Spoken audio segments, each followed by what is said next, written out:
Robots Radio. Games, lore, stories, community. Just press play.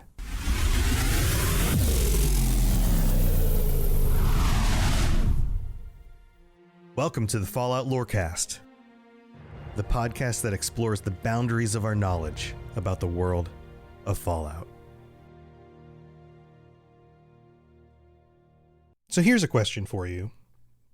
How much evidence would you need to have to justify or prove to you that you were or were not in a simulation?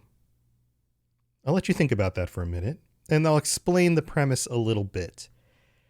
The concept of the idea that you might be a brain in a vat, or you might be chained up somewhere and all of your senses, kind of like in a VR rig, were set up in a way where you could not tell the difference between what you thought you were experiencing as reality and reality itself, is not that old of a concept. And when I say not that old of a concept, I mean on the whole scale of humans being around kind of thing. Because we have to go back to, say, the 1500s or 1600s, where philosophers like René Descartes were discussing what it meant to actually be able to engage with reality itself and to know that that is what is happening. And philosophers and scientists since then have all proven that we don't actually engage with reality itself. We engage with our perception of reality. Everything that we do comes through the lens of our senses. If you were to say, hey, it looks like there's a dog in the road over there, the only way you know that is through the sense of eyesight. You are seeing shapes and colors and processing light in a way that goes through your eyes into your brain, and your brain interprets as that appears to be the shape of a dog in a road. You're too far away to smell it. Maybe the dog barks, and now you have extra stimulus through your ears that say, oh, that sounds like a dog barking. It appears to be coming from the same direction. This reinforces my belief, not the fact, my belief that there is a dog in front of me standing in the road. Does that make sense? So we don't actually engage with reality itself. We are only ever engaging with our senses. And this is a concept that has worked its way through all sorts of different topics, all sorts of different books and movies and Fallout. I was in college when the first Matrix came out, and I was studying philosophy. I was a religious studies and philosophy major in college in my second year. And I also lived on campus. I didn't have a TV. I wasn't watching TV shows. I was playing video games, but for the most part, I was caught up in the college life. I was going to events with my friends. I was going out to concerts and dances and doing anything I could to be just active out in the world. And in part of that was going to philosophy club, where I would sit down, and I went to a fairly small school, and the philosophy professor who was in charge of all the philosophy classes, who was part of a bigger department, but this professor who I had for a few different classes would sit down with a dozen of us in philosophy club every week, and we would discuss these kinds of concepts. And through that club, somebody said, oh, hey, have you guys seen The Matrix yet? And I was like, what's The Matrix? I hadn't even heard of it. I was living in a bubble on campus. And they were like, this movie is awesome. Everything we've been talking about the nature of reality and being able to tell if anything is actually real, plays into the story. And I'm not going to ruin the plot for you, but you need to go see it. And so, of course, my friends and I go out to the theater. This is the first movie theater I've been in probably a year or two. And we sit down, and I had not seen a trailer. I had not seen anything else. And all of a sudden, we're in the movie. And all of a sudden, we learn about this character, Neo, who seems to figure out that he, much like I've been describing, like Descartes' brain in a vat, is just that. His brain, his body, but his brain are now tied into this gigantic system that the machines, the computers, the AI have constructed in order to convince all of the humans that their reality is real, when in fact it was all made up. Now, where am I going with this? So here's the concept. Some people believe that Fallout 76 is more than it seems. It claims, according to the lore, to be set at a very specific time, a few decades after the dropping of the bombs, in a very specific location, with very specific real-world events playing out. And you've heard me talk about those events on this show. The different corporations, the different factions and creatures that tie into the other games in very real ways. The Brotherhood of Steel, the Enclave, Deathclaws, super mutants. All of these things seem to set Fallout 76 in the world that we understand to be real in the Fallout canon. But there's some problems. For a few years now, people have surmised that there might be something more going on.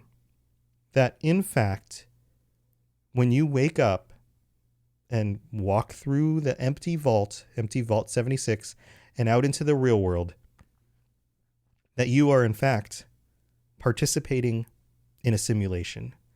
That your reality is not real. In today's episode, we're going to go through all of the evidence that I have found, the different arguments for why that might be the case, some of the responses to those arguments, and then a counter response that I think holds the most weight. And it's something that I realized on my own and have now seen other people post about this on the internet. Also, I can't cover every little detail or argument. These are going to be kind of broad strokes.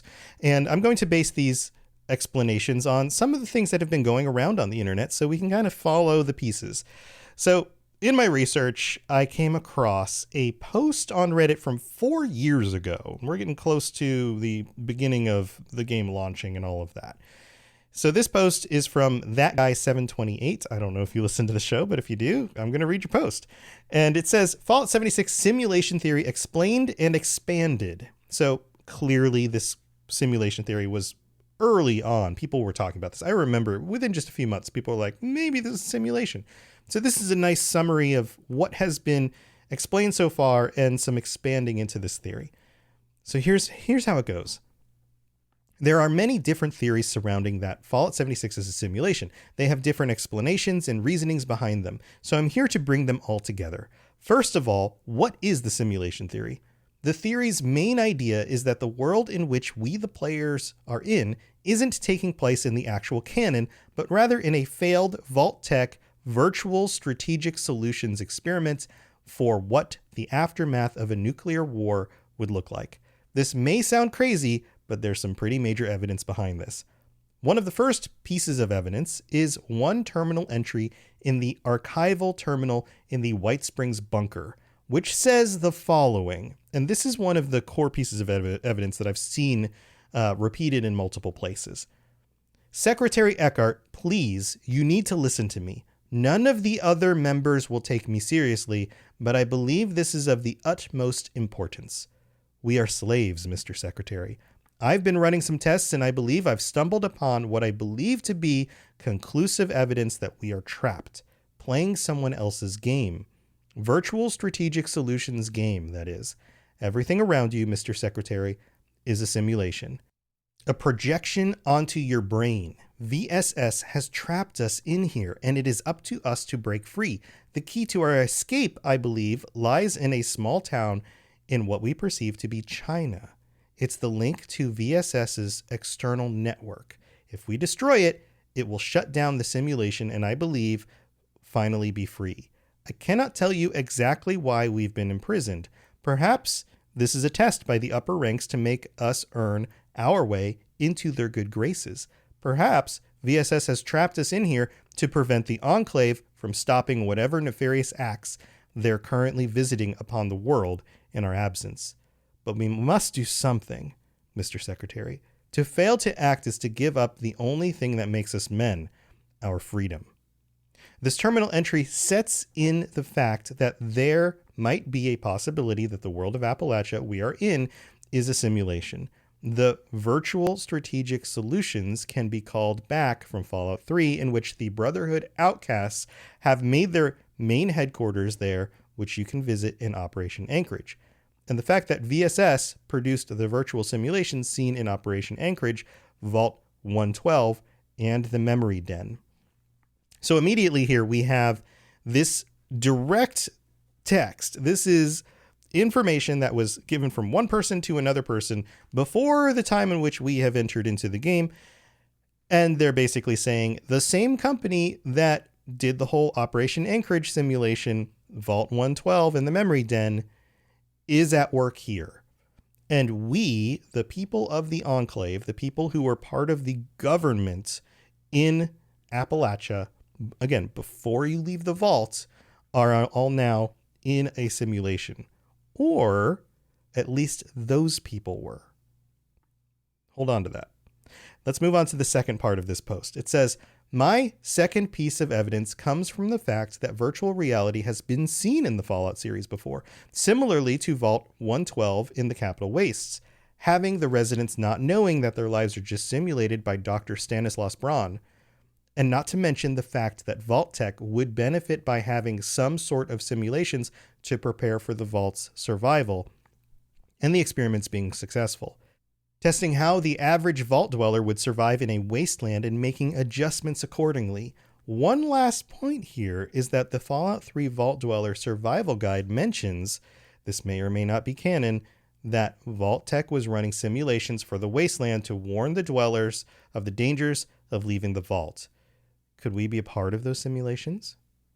Okay, so we've established, for sure, and most of us have played these other games, that yes, there are simulations. Vault Tech and VSS have the technology to make this very, very realistic. The people who were locked in the Memory Den did not know that they were in a simulation. They just knew something was terribly wrong. So it is possible. It goes on. My last point here is just the game itself. The camps, the factions, the enemies, everything. Having multiple different variables in a simulation to see the outcome of what the dweller would do sounds like Vault Tech, doesn't it? Now think about it. You come across a certain camp, sometimes you come across raiders in a certain location, or there might be people traveling around doing different things. You play through different quest lines. There's a lot of variability that would track how different dwellers would respond in certain types of situations. So it's a lot of data that you would want to actually gather for testing. That tracks. And also, the death in the game. Remember in Operation Anchorage how the simulated death would mean real death because the system was corrupted? Well, what if that's how death worked here? The Vault's mainframe went corrupt after the Great War and it ruined Vault Tech's original goal. This has been my take on the simulation theory. So a lot of that tracks. A lot of that seems to make sense. I could totally see that Vault Tech would want to do these tests and that they would gather a lot of very valuable information from running these tests. Also, we haven't seen this specific test play out in another vault. We haven't seen them run a simulation that releases people out into the world in a way that feels realistic to just see what they would do. That hasn't been tested before. So it would be valuable information. So we get another post, and now we're moving forward in time. This post, again, is on Reddit, and this was only 11 months ago from the recording of this. And this is by Anti-Clock, who writes, I am convinced Fallout 76 is a simulation that will be mentioned in a future Fallout game.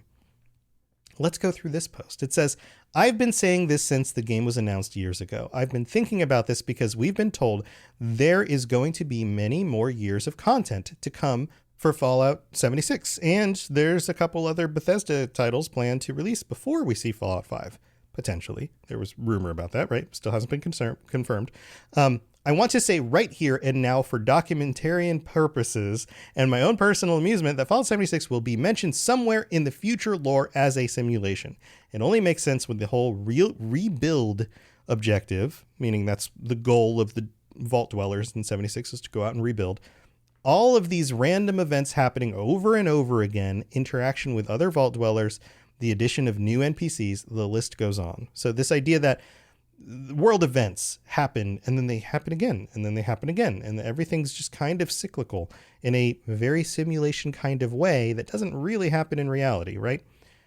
We've already seen this type of simulation in Fallout 3 where we get to Vault 112 and relive the Tranquility Lane experience. They reference all of that. They go on to say, we the players are the Vault Dwellers entering the simulation every time we launch Fallout 76. I will put all my chips on the table that Fallout 5 will mention this experimental Vault 76 that they put together to see how the Vault Dwellers would interact with each other as the first to rehabilitate the wasteland. All in all, my whole point of this post is that Fallout 76 doesn't exactly follow the Fallout series lore or timeline, if that makes sense. I'm sure it will get a lot of negative responses and hate for posting this. And then they go on basically to say that because I'm kind of knocking this as not being a legitimate Fallout game and all of that. But whether it actually happens in the timeline or happens in a simulation, does that mean it's not a legitimate Fallout game? It just means a different kind of Fallout game. So I think sometimes people take these things to extremes. But anyway, this post brings in the concept of the world events, the way that things play out, and how that also feels like a simulation. So you've got like death, you have world events, you have characters respawning in locations. You clear out enemies and they come back. There's a lot of these like in-world pieces that make it feel like this is actually a simulation. So there's a lot of truth to that, partly because of the way the game is designed, but maybe also because we're actually in a simulated world. All right, we got to go thank our patrons, but I will be back in just a minute to share some of the counterpoints and one that I specifically am really holding on to here. So don't go anywhere.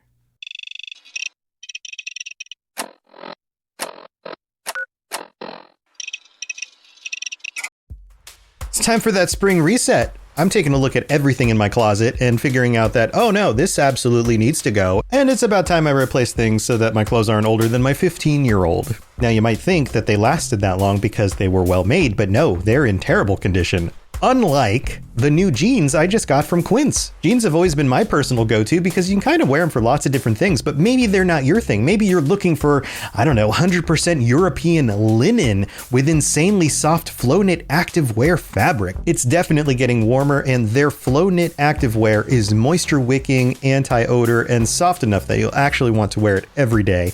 So pick out what you want. You can't go wrong because they have prices 50 to 60% less than similar brands. And like I said before, they are high quality. I continue to wear their clothes all the time, and I know that these new jeans are going to last me a lot better than the other things in my wardrobe. And on top of it, they look great. They're so comfortable. And I spent just as much on the jeans that I am now cleaning out of my wardrobe. So if you're looking for something better, just all around better, go check out Quince. So go do it right now. Refresh your wardrobe with Quince. Go to quince.com/falloutlore for free shipping and 365-day returns. Now available in Canada too. Go to quince.com/falloutlore for free shipping and 365-day returns. Quince.com/falloutlore.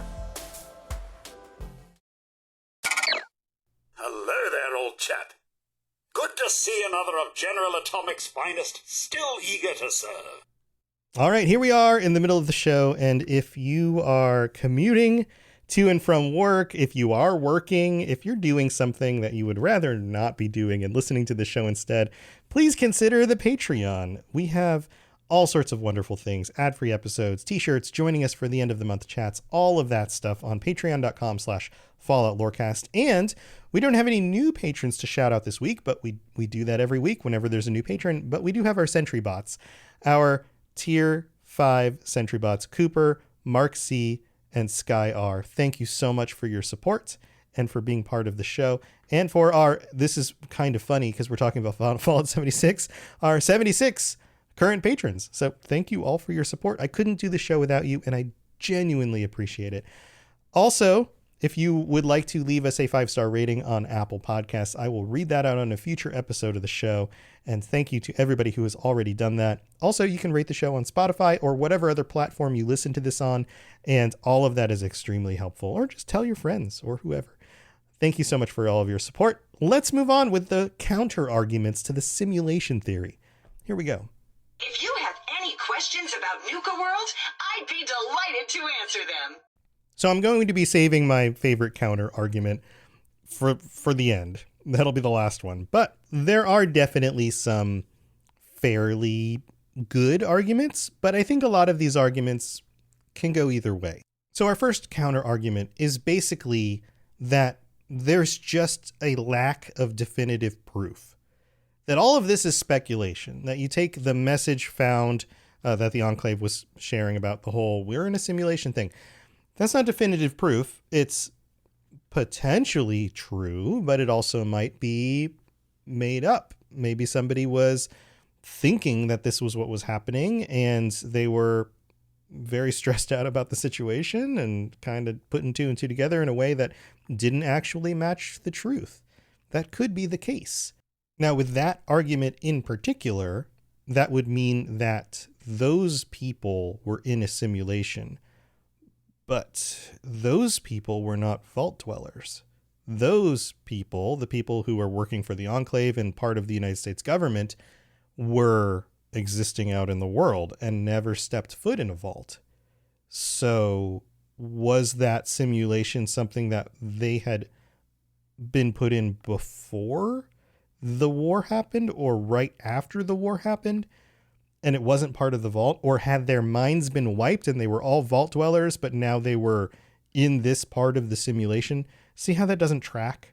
So maybe there are people in a simulation out there, but that doesn't point to vault dwellers. It doesn't point to necessarily a vault tech simulation.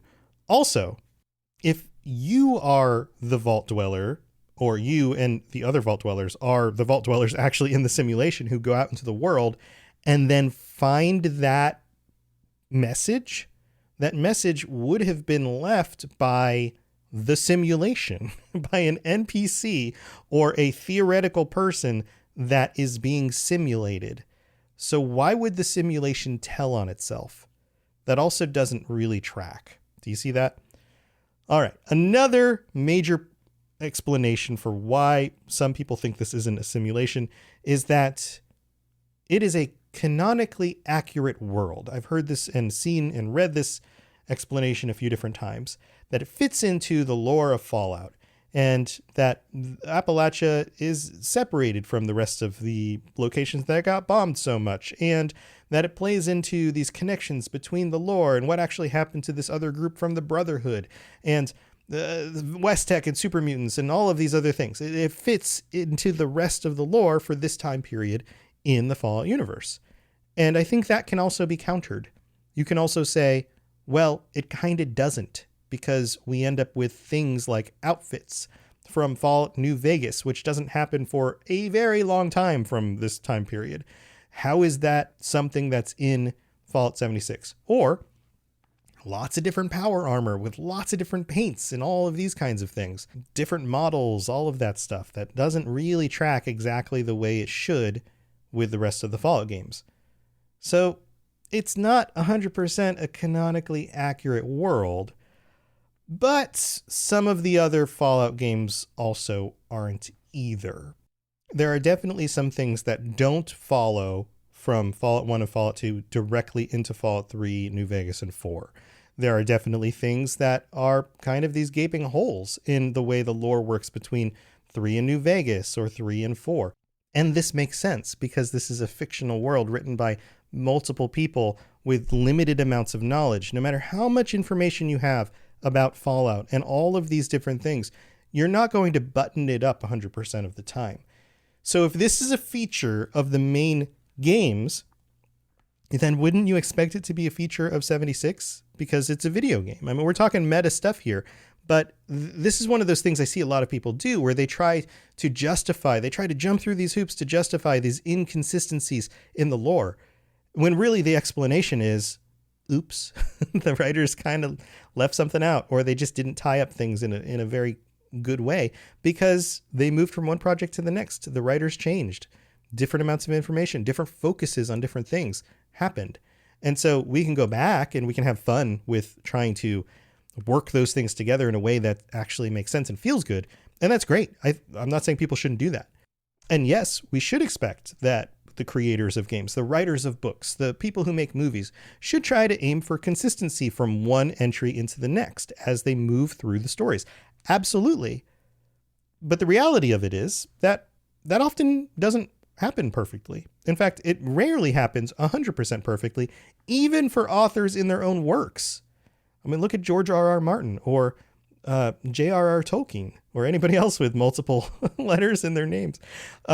It's a very difficult thing to do, especially as a world continues to expand with information. So that in and of itself isn't necessarily a good counter argument, because these are features that we see in games as they develop or other medium. As you write something, it becomes more complex and it's harder to keep all of the threads together in a perfect way. Also, video games need to make money. So of course they're going to sell you the, NCR Ranger armor because people want to buy it and run around in it.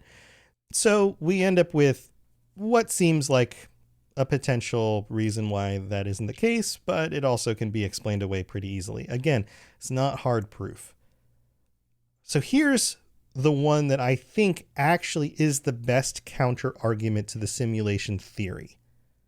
The fact that in Fallout 76, if we assume that the simulation that is happening with the people in the vault who were put there right before the bombs dropped happen in the lifetimes of those people. So we have to make the assumption that, and again, none of this stuff is 100% buttoned up, but if the assumption is that these are people who are going through the simulation in the few decades since the bombs dropped, then how does the simulation know about certain things? For example, the Brotherhood. How does the simulation know that the Brotherhood was formed out in the West and that it would make sense to have the Brotherhood show up in West Virginia for some reason or another and to add those NPCs and storylines into the simulation? Not only that, how does the simulation even know about the events of the Enclave and what's going on with the Enclave out there? Or that the Enclave are even a real faction at all, if there's no proof of that really before the bombs dropped. Now, maybe you could say that Vault-Tec was behind the scenes with the Enclave, and so they understood that they were going to become nefarious and wrote that into the storyline of the simulation. That seems a little weird. Also seems a little counter towards the group that they were working with. So again, kind of sketchy, kind of weird. What about some of the creatures? Super mutants, Deathclaws, all sorts of other mutated animals that you find in other places in the wasteland in future Fallout games. Now, obviously, they're the Fallout games that came in the past that take place in the future. How does the simulation know about all of those? Is there information being passed between vaults? Or is there a vault somewhere that's gathering all of this information in order to create the simulation in a way that actually matches the wasteland? We have no evidence for that. Now, maybe that's the case somehow, but we don't actually have evidence for that. The one counter argument to this counter would be that the simulation is still running and it is now 200 years after the bombs dropped, and the simulation is simulating a time only a few decades after the bombs dropped. And this vault has somehow gotten the information about what actually happened in the past in order to simulate something that felt very, very real. And so much of that information, much of the simulation is actually based on real facts, real creatures, real factions, real things that happened in Appalachia. But we as the Vault Dwellers are not experiencing that in the real world when it happened. We are playing into a simulation of actual events that happened in the past. That's the best counter I can have for this counter. And it actually seems more like a real support for the simulation theory, because 200 years in the future, the Vault could have been sending out bots across the wasteland, collecting all of this information, looking at the information of what happened in Appalachia, maybe connecting to Modus and getting all the information from Modus's mainframe or something, and then using that to build a simulation. So in order to conclude this episode, there's no actual conclusion about if it's a simulation or not. There's a lot of evidence both directions that both things could be true. But if you are going to be somebody who thinks this is a simulation, I think, and you don't have to go with me here, you can argue against this, that the simulation must be happening long after the actual events of what happened in Appalachia, so that it could model it in a more realistic way and have information that the simulation wouldn't have if it was happening at the same time that this game is supposed to take place. So what do you think about that? I'd love to hear your thoughts. Share your thoughts on this. Join us on the Discord. Tweet at the Fallout Lorecast on Twitter channel or whatever, if it's even still there. Who knows what's going on with Twitter. And I'd love to hear your thoughts, because I think this is probably the best case scenario for the simulation theory. But then again, maybe it's not. Maybe we'll get some more information in the future that will expand on this, or an official position by Bethesda by the time we get, say, Fallout 5 in maybe a decade from now. Oh, God. All right. Thanks for tuning in. And whether it's a simulation or not, stay safe out there, because you never know. Talk to you next time. To plug into everything else we're doing, check out robotsradio.net. Reach out to me on Twitter at robots_radio. Check out the Robots Radio Rocket Club, where you can join me and a bunch of our other creators creating your podcast, starting a new podcast, or helping your current podcast grow. There's more information about that on robotsradio.net as well. And you can always talk with us and the entire community, over 2,000 people on the Robots Radio Discord. Come join us. We'd love to chat with you. See you guys next time.